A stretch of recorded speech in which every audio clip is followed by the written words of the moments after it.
Hi friends, கடலப்பருப்பு சட்னி எப்படி பண்ணாலும் பார்க்கலாமா? தேவையான பொருள்: தேங்காய், கருவேப்பிலை, வத்தல், பூண்டு, குழம்புக்கு போடுற கடலப்பருப்பு, 2 தக்காளி, கொஞ்சமாக புளி.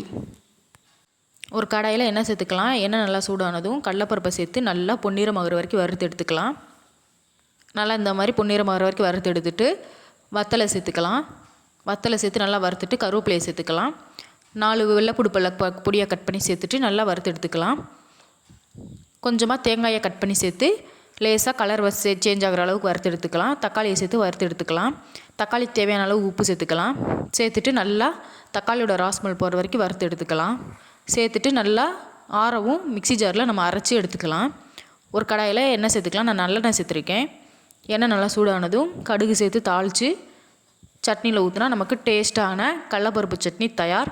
நீங்களும் இதை வீட்டில் செஞ்சு பார்த்துட்டு எப்படி இருக்குன்னு கமெண்ட் பண்ணுங்கள். தேங்க்யூ.